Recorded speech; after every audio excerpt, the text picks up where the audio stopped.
So we are now starting with the affiliate project session, and that will be led by my friend and colleague Connie Christel. Yeah, well, good morning, everyone. This presentation is a co-production, as you can see from the first slide. The preparations were done by 3 of us, and I should probably say 5 of us, because we have also 2 other presenters in between giving updates or explanations on some projects. I've put DARIAH and affiliated projects, affiliated in brackets, because there are number of projects in and around DARIAH that DARIAH has different relationships or connections with. And I thought it was useful to map that in a modest way. Don't worry, it will not be too complicated, but just to give you an overview of the type of projects that DARIAH are currently or will start soon within DARIAH or in a closely connected to DARIAH. So I'll begin with this, with the short mapping, and then we will speak about the affiliated projects as such, then a few short updates on some of the projects which will begin and have their recent successes, because we like to celebrate successes. Focus on knowledge exchange and sustainability. Those are the 2, let's say, aspects of projects, of the relationship between DARIAH and projects, which are, I think, generally considered to be very important and need our attention. And we will end with a few suggestions, and of course hope that you will add to that and comment. To begin with the mapping, we immediately jump into 2 examples of projects that will begin in the near future. And the first one is Parthenos, which is in a way an overarching project for not only for DARIAH, but it's a kind of cluster project. We have the coordinator, Franco Nicolucci, with us on Skype, because he couldn't be here today, but he not physically here, but he is with us online. Franco, can you hear us? Me? Yeah, can you hear me? Good, and we can also hear you. Can you hear Franco in the room? Yeah, people are nodding. So Franco, please go ahead. The first slide that's now on is that's the title slide. Okay, so good morning, everybody. I'm very sorry of not being able to be with you and answer questions and meet people, but we will have many opportunities in the future. So Parthenos is the name of the project. It's of course it's an acronym, but it also refers to to Athena Parthenos, the goddess of wisdom for the Greeks, and I hope that it will be wise enough to make the best out of it. It is a cluster proposal, as you are probably aware. Cluster projects are supported by the European Commission to find common solutions to similar problems existing in different S3 projects or ERICs, like in our case DARIAH and Clarin, and among various research infrastructures and other integrating activities. So can you move to the next slide, please? Yes. In particular, Parthenos aims at developing joint strategies and common solutions, practical solutions, implementing them to data collection policies, standardization and interoperability, and common tools for services. It will start next 1st of May. Hopefully, we haven't yet received the grant agreement signed by the European Commission, but as all partners know, we are ready for start, and all the formalities have been fulfilled. Next slide, please. you should now look at the slide titled Partners and Projects. And from here, you can see that all the ERICs and integrating activities are well represented in the partnership, and the domain is humanities, history, cultural heritage, archaeology, and other related fields like conservation and preservation. Okay, I think that by now you have seen that Daria, Clarin, Ariadne, Sendari, Hyperion CH, and Aries also starting 1st of May. And the project which is now over, but still has developed, is implementing the outcomes, the developed, that is DCHRP, concerning long-term preservation. All these projects and ERICs are well represented in the Parthenos community. Can you show the next slide, please? Yes. Okay, so now we are at the slide titled Why Parthenos? Parthenos starts from the consideration that these domains and the research activities pertaining to them have features in common, but also distinctive features. So the approach is interdisciplinary and also keeps into account methods and tools which are borrowed from other disciplines, not related to strictly related to the sector. For example, conservation and archaeology often use methodologies and tools from natural science and so on. However, we will exploit the commonalities of the sector while recognizing the diversity of each discipline represented by one of these projects. Please move to the next slide, which is project activities. So this is an outline of what the project will do. The four activity fields concern common policies and strategies, but also their implementation, and they focus on the data life cycle, which is particularly important for humanities and language studies, because a data management plan is now compulsory for all researchers in this, and we very well know that this is something new for humanists. So we want to propose guidelines for this kind of plan. Standardization and semantics is the second issue we will deal with. And again, this is has a very big importance, and it's very there is a requirement for this kind of activities. Not only proposing guidelines, Parthenos will also deploy solutions with an implementation, preferably reusing open source products already developed within other EU projects, previous projects, or the one which are represented in its partnership. For example, visualization tools. There is a working group within DARIAH, and we will collaborate with them, as well as any other working group within the different virtual competence centers to develop the solutions that Parthenos is working on. Something which I did not mention yet is that Parthenos is a bottom-up project.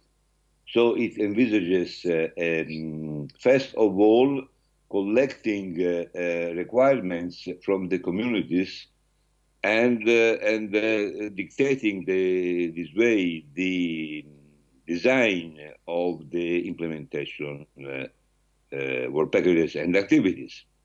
Going quickly into the details, we can move to the next slide, which is common policies and strategies, and explain the first group of activities.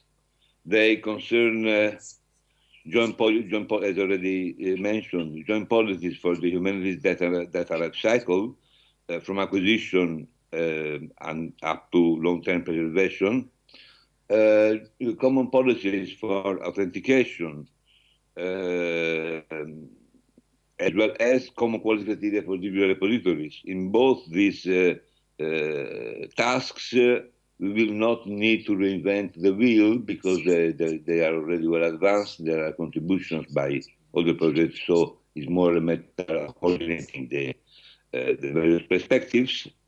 IPR is a very hot issue. In these days, I'm working on IPR for images and 3D models of cultural heritage objects, and it is a jungle, very difficult to come out of it. Also, privacy and sensitive data issues will be considered. A joint resource registry of resources will be developed, and we already have an exchange of information and perspectives with the people within DARIAH working on the topic, just to demonstrate that even if Parthenos has not yet started, the collaboration has already started. And then foresight studies about what will be the scenario for digital humanities and arts in maybe the next 10 or 20 years. Next slide concerns standardization and semantics. And this group of activities will provide users with what was called the Standard Survival Toolkit, and as well as aim at interoperability among different documentation standards. Digital culture has much in common, so we believe that it will be possible to find a common ground of understanding, especially as far as reference resources are concerned, such as, for example, gazetteers, thesauri, and so on. Also, quality assessment of digital cultural objects will be developed, will be considered, will be spread. There is already a lot of work on this regard, mainly as concerns the digital replicas of tangible objects. It is our aim to consider the assessment for any kind of digital objects, including the digital reborn ones. For the next slide, joint interoperability solutions concerns the development of common tools for services and shared tools for various activity. For example, annotation, which is common. There is a number of existing tools. Usually these tools start from the needs from specific needs of a particular community, of a particular group of research questions. Parthenos will investigate if it is possible to develop an overarching tool which keeps into account many different needs. And since we hope to leave to our successors in the next 10 years or so a better panorama than the one we found. I remember that years ago, during the preparing DARIAH step, somebody presented it as opening the information silos. We don't want to create any more information silos, so guidelines will also concern the creation and the tools for implementing new archives of the sector, so that people in the year 2025 will not need to foster interoperability, but it will be hopefully built in the design. I did not mention the coordinated networking and communication activities, but pooling our efforts to communicate what digital humanities are, and advertising and fostering what we are currently working on pooling the resources may produce substantial savings and increase the impact of the message. Coming to the last slide, the flagship expected results, here I summarized what we will hopefully deliver by 2019. So far, it seems somebody might suspect that Parthenos is another list of tasks, just producing blah, blah, blah, and possibly some nice reports. It has happened in the past. It happens every day with the EU-funded projects. That's not our case because we have listed in this slide a number of expected results, which are called flagship expected results because they may have a substantial impact on research in digital humanities. So the first group of flagship results concern data management. Producing guidelines here and well accepted because created bottom up and authoritative and coherent is the first set of results. Solutions for authentication, authorization, access are also, in my opinion, will be also much welcomed by the community, which is a very fragmented community, not only formed by large research institutions, but also by a myriad of smaller ones, and a number of independent researchers which are informally called homeless because they cannot avail of the authentication and authorization services provided by larger research institutions. Just think of a very, very simple topic like EduRoam. If you are not affiliated with one of the educational institutions, you cannot access internet availing of EduRoam. So we aim at something much more important, and this will solutions for this will be provided by Parthenos. Third point is standardization and semantics that need to be explained. And finally, last but not least, a common set of services.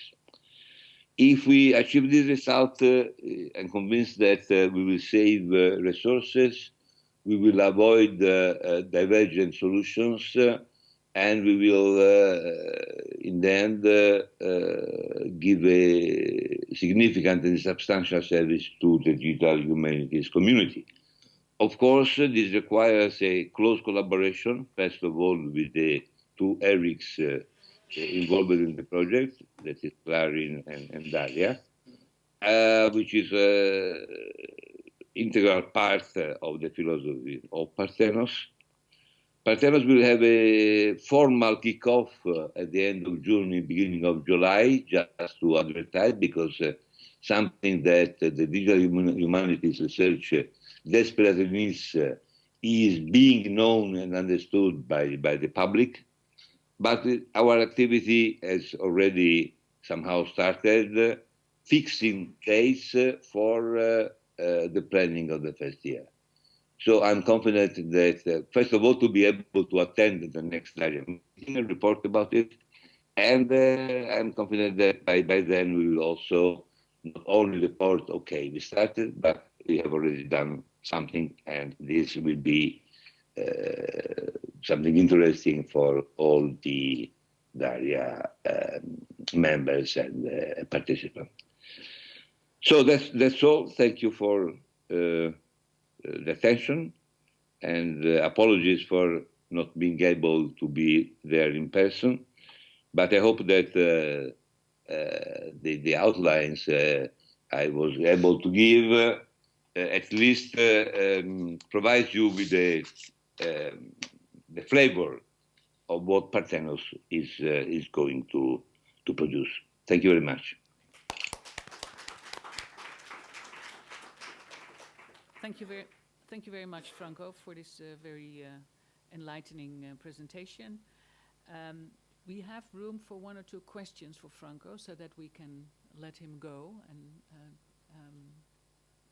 disconnect from Skype. Well, Lisa is coming forward to get the microphone for questions, if there are any in the audience, on this very ambitious, promising project. Very large. Yeah, there's one question coming, Franco, from... Okay. Hi there. My name is Steph Scagliola.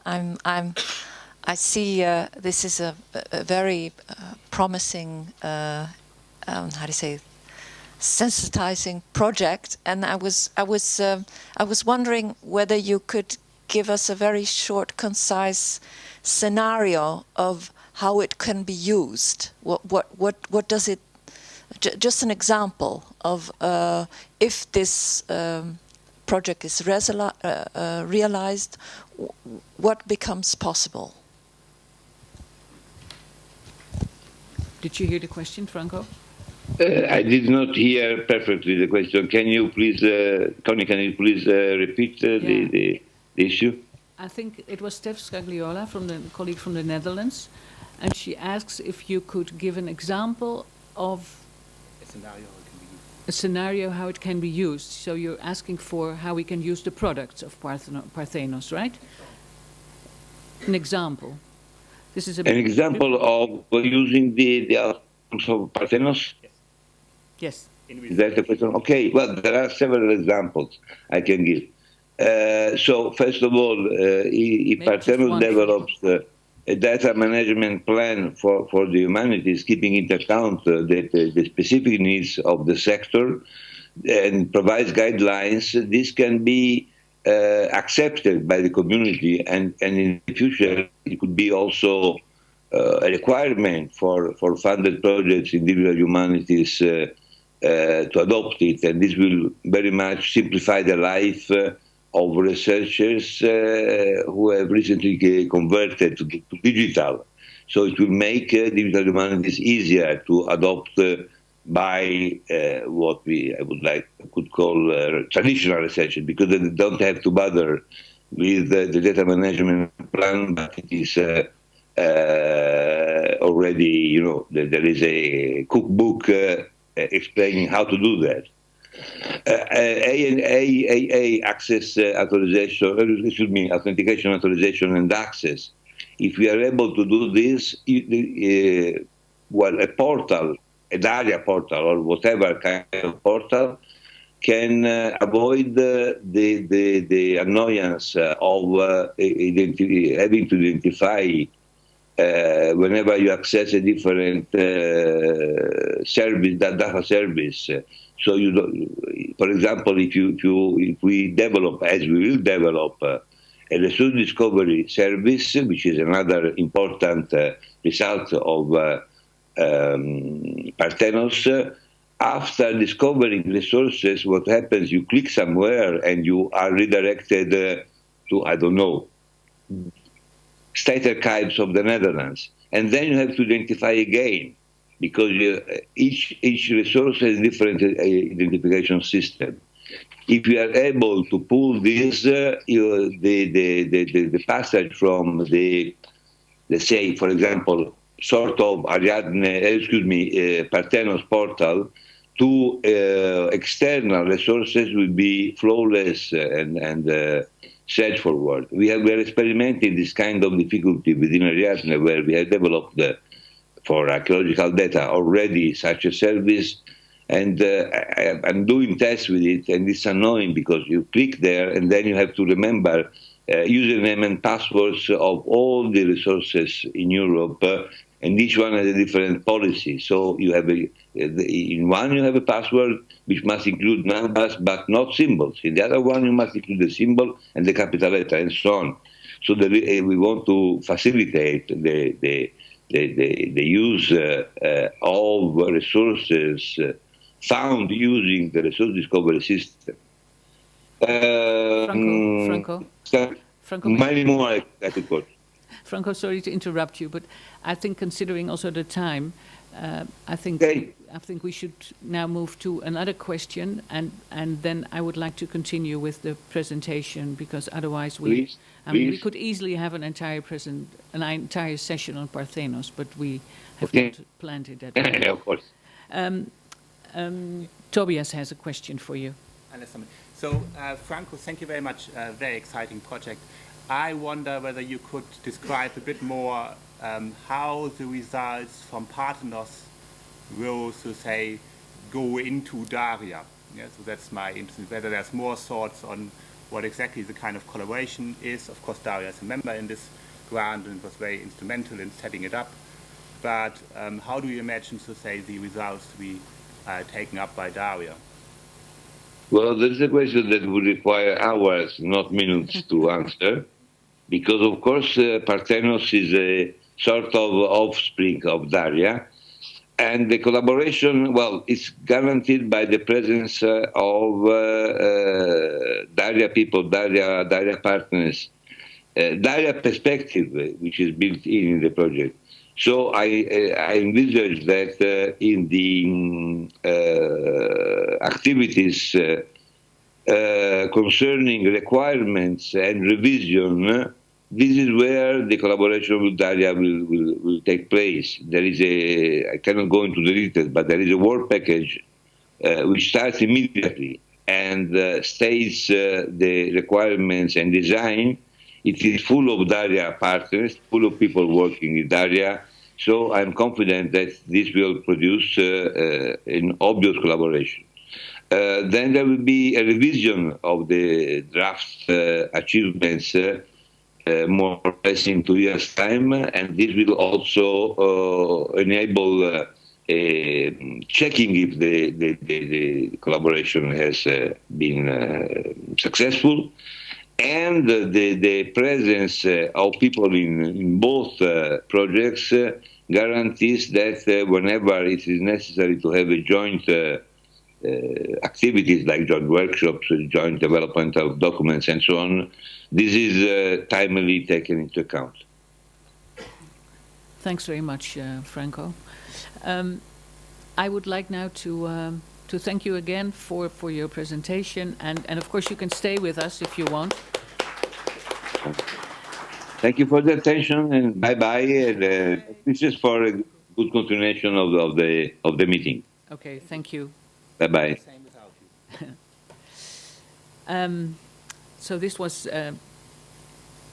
Franco Nicolucci on Parthenos, an offspring of DARIAH, as he called it himself.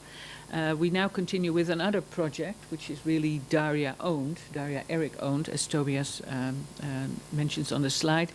And it's the project Humanities at Scale, which was already mentioned briefly yesterday, and Tobias will now briefly introduce it. Thank you, Connie. It's just one slide because we only found out that we actually got funded, at least almost funded. We've been invited to negotiations last week. It's a project specifically designed by the Commission to support ERICs. In this case, it's the DARIAH ERIC. It is a short project of about 2 years' time, so it's going to start in September if everything goes well, and it's going to end in 2017 already. And the idea behind this, I think the Commission realized that lots of ERICs suffer a bit from similar symptoms as DARIAH, so there's a lot of activities on the peripheries without a judgmental assumption on that these peripheries are less than the core, but less activities than the core because they're very distributed infrastructures. So the Commission decided, contrary to its original intentions, to basically fund the core through various research projects of established ERICs after a review process, which I forgot the acronym of now, but that happened already in 2013. So in this core, we in a way had to address the results, the shortcomings that this review process of DARIAH and all other ERICs that were established or about to be established in those days had to fulfill. So the idea is very much to expand the core. For us, this means, of course, also at the same time to go out into the communities. As Laurent said already in the last session, our idea is, of course, that the community always comes first. Yeah, so we let the community develop things. So we work hard on expanding DARIAH, and there are various kind of little things that we do here. For instance, we're going to install an ambassador network yeah, which we think is very useful for regions and also new disciplines. We're going to do summer schools in coordination with the other summer schools that's going to be funded. And we're going to do various new boards for DARIAH. One will be on ethics reviews, and another one will be on impact. And in 2017, we're going to have a large impact conference in Aarhus, which will be the culture capital of Europe, I think that's how it's called, in 2017. Then we will share expertise. Oops, I can't read this anymore. Share expertise, and in particular, we focus on making the kind of submissions of in-kind contributions easier in life, so that's all going to be through a centralized database. And then there will be also a focus on very basic services, so nothing as advanced as Parthenos described this, with a kind of complex authentication, authorization infrastructure, but very basic things that we feel any digital humanities project essentially needs. So the whole project is really to focus on doing simple things first. Yeah, and that's it. And if you have questions about the projects, you can welcome to ask me in the coffee break. I think it might be easier than the projects that are more advanced in planning. Okay, thanks very much, Tobias. I think I would like to postpone the coffee break with 10 minutes so that we have some time to finish this presentation. We started a bit late, so nobody's shouting that this is not possible. So now, after Parthenos and Humanities at Scale, we come to the network of the so-called purely affiliated projects. We're not going to be essentialist here, but I mean, the projects are all affiliated in its own manner. We will not, don't worry, we will not present all the projects updates. We have chosen for today to focus on the ones that are new, that are newly funded. So we have done, that's why we have done Parthenos, and we have done Humanities at Scale. The affiliated projects are, I think, very important for DARIAH, because it connects us with concrete research communities who actually want to use digitally enabled digital tools and methods. There are different categories of affiliated projects. You see here them brought together in kind of clusters or categories. We have the discipline-specific infrastructures that are ERI, Charisma, and now Hyperion, Sendari, and Ariadne. More the research into e-research, that's NEDIMA, or NEDIMA, I think I should say. The one on education, digital editions, and the fourth category is more, not really affiliated projects, but more collaboration with other infrastructures. If we now, from now on, I want to say a few words about ERI, and then we have some about Hyperion. ERI, as some of you, maybe some of you know, has launched its portal in March in Berlin, less than a month ago. That was a very successful meeting, and at the meeting, the European Commission also announced what we, of course, already suspected, that we will have another round of funding for another 4 years, starting in the 1st of May. So that's already very soon. ERI will have in the second round 22 partners from 17 countries. We have more countries, many new countries, especially in Eastern and Southeastern Europe. What's different from the first phase of ERI is that we will work more with the Holocaust data directly. We want to enable data-driven research, and we want to involve more communities and stakeholders as comprehensively as possible. And what you see now on the slide is the opening page of the ERI portal. I encourage you to have a look. We are really proud of it, and it has a lot of very useful information. And we will continue to build on that, of course, in the next 4 years. Yeah, well, the new funding, I mean, I didn't mention the amount, the budget yet, but it's 8 million, ERI 1 was 7, so it will be another 4 years, and I think I mentioned all the aspects already. Luca, can you now briefly do Hyperion? Do we then have to unplug?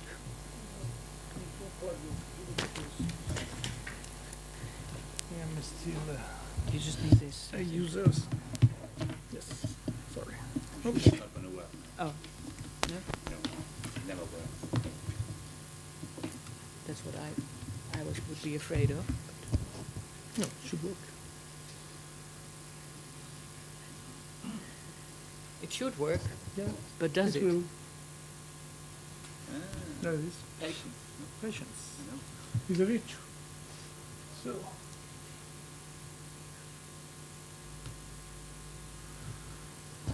Hello. As many of you may know, I am the coordinator of the new project that is a follow-up of Charisma infrastructure that is now called Hyperion CH. So we lost the name. I hope we didn't lost the charisma. And the general idea under this project is not simply to follow up the charisma services to the community, but also to start a new initiative that is to arrive to an European research infrastructure for heritage science. The definition that we adopt for heritage science is a wide, very wide one. So we would like to serve all the scientific domains and communities related to natural and cultural heritage and all the research domains associated with this wide definition. So we started enhancing the view of charisma, and we opened the new proposal of European infrastructure to archaeology, paleoanthropology. We have close relationship with natural sciences. So we are trying really to serve everyone who needs advanced diagnostic and the services that were originally provided by Charisma. However, to reach this European stable infrastructure, we now are passing through the experience of Hyperion CH that will start on the 1st of May as well. And Hyperion CH will support the part of the European infrastructure that we are building, the part strictly related to cultural heritage diagnostics. However, I have to start because I don't have the slides here. I have to look them. So this is more or less what I already told you. About the project, Hyperion CH is now a wide project with 25 partners, but more than 35 research groups involved. We have partners from 12 member states in Europe, plus the Getty Conservation Institute in the US. What is relevant and what make us very optimistic about the possibility of extending the project to a stable infrastructure is also a very important international network of collaboration, because we received requests for affiliation to our project from more than 20 institutions abroad, outside Europe. And above all, the Intergovernmental Organization for Preservation of Cultural Heritage, is called HICROM, is very interested in collaborating with the project and offered to host the legal entity if we succeed to establish the European infrastructure.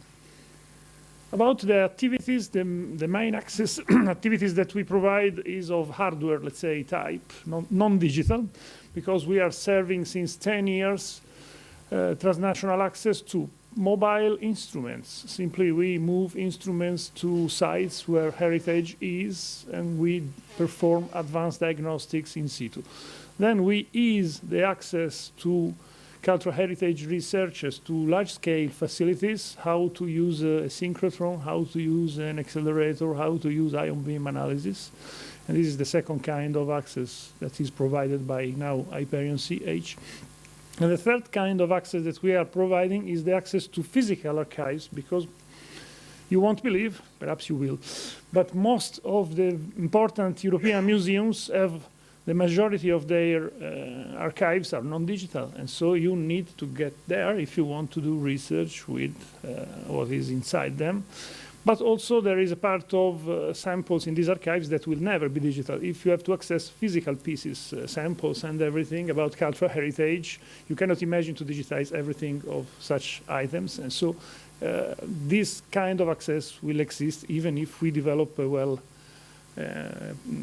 advanced system for remote access to virtual items. Then we have several networking activities, advanced training, the usual paraphernalia of an European infrastructure. In this, we have something related to what we are trying also in DARIAH, a specific task on sustainability. And another specific task that we set up in the infrastructure is a task on deciding research priority in our scientific domain. This is the speciality of the house. The mobile laboratory is UARTEC in FP6 was the first infrastructure where a collection of mobile laboratories was introduced and got the status of an European research infrastructure. And this is where we, just the last slide, the proposal that we recently submitted.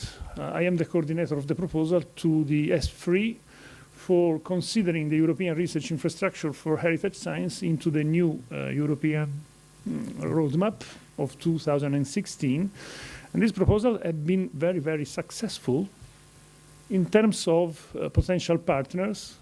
I listed more than 75 potential partners from 18 European countries and, let's say, more outside Europe. And I submitted with the financial commitment of Italy. The financial commitment is coming from 3 separate ministries of research, industrial development, and culture, totaling a promise of 1.5 million per year of the operation of the new infrastructure. And I got also a very wide support from European states because I got 11 political commitments. And unfortunately, I didn't get an official letter for the Ministry of Research in Poland, but I got 12 letters from institutions in Poland wanting to connect.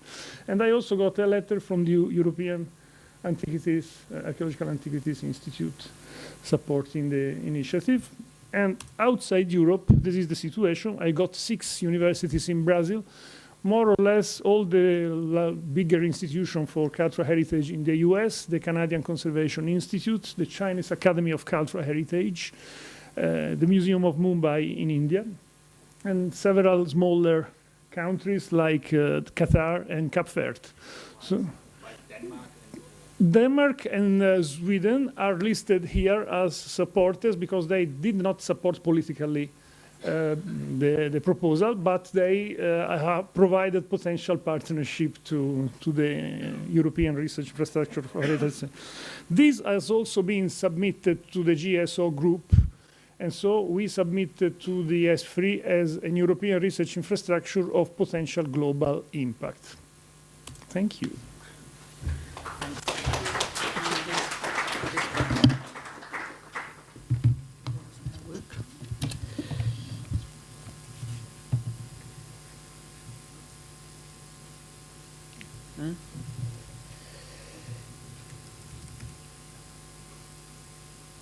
Double risk. Yeah, you got that. Okay.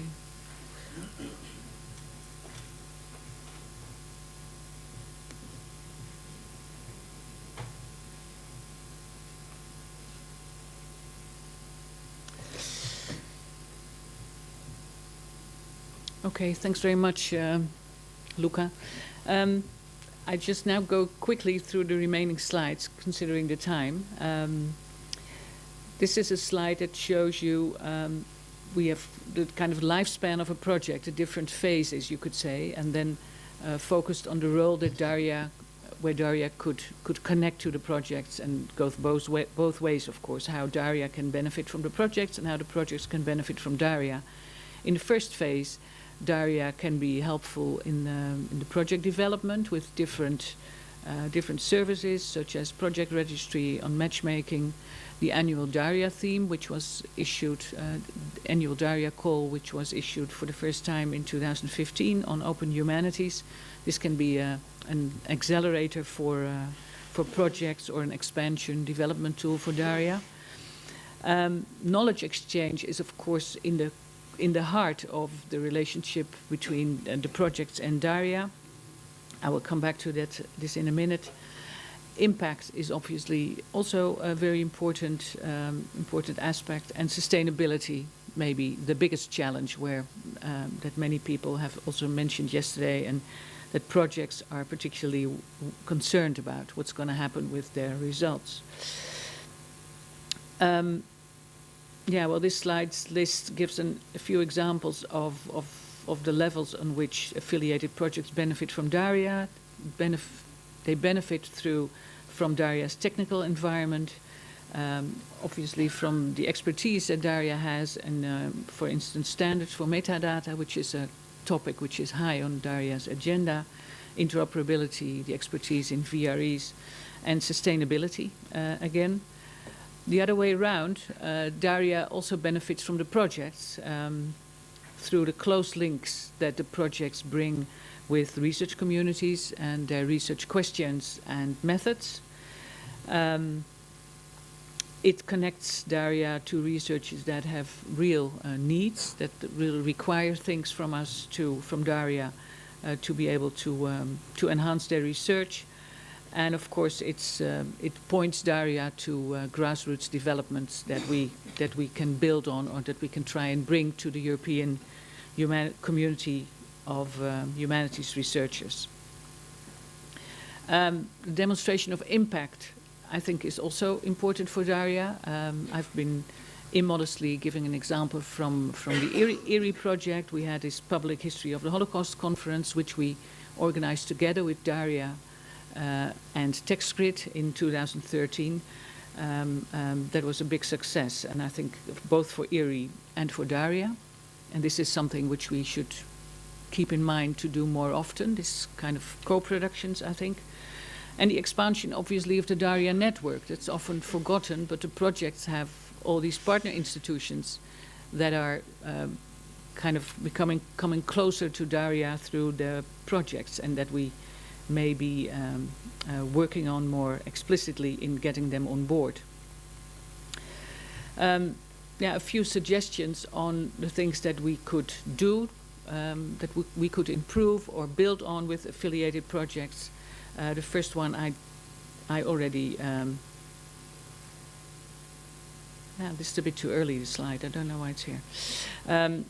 Involve the partners in affiliated projects. We can increase the visibility of the projects within DARIAH, and we should organize the exchange of knowledge, but maybe that's DARIAH's mission in a nutshell, but I think we can improve on that too. Sustainability. This is one of the themes of the parallel sessions. Just a few remarks. You see here that the project outcomes and DARIAH have a considerable overlap. I think it's important that DARIAH will function as a guide in sustaining and connecting the results of the projects beyond their funding. It's important to identify in an early stage which outputs are, we think, should be developed or continued to become available for the humanities researchers at large. I think, but there are different opinions within DARIAH. I think that we should not have one strategy. There may be, projects have their own communities and also their own, maybe their own goals for the future. So we should be aware of having different strategies and working on exploring also different strategies. It's not just one solution, not one size fits all approach. So the exploration of new business models, I think, is a big challenge, and we should not forget about the different dimensions of sustainability. But I suppose that in Maarten's session those will be addressed. To end up with, we had DARIAH already did some work on sustainability last January with a sustainability workshop organized by Sendari. I was not there, but many of you were. One of the outputs is that DARIAH will produce a white paper, I was told, outlining processes for the sustaining and sharing of the results. So to give an indication of the work that has already been done, connected to or initiated by an affiliated project. That was it. Thank you.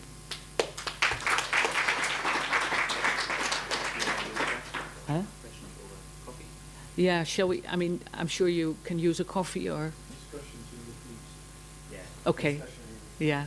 I'm sorry for taking up so much time, but let's have a coffee. Thank you. Sorry.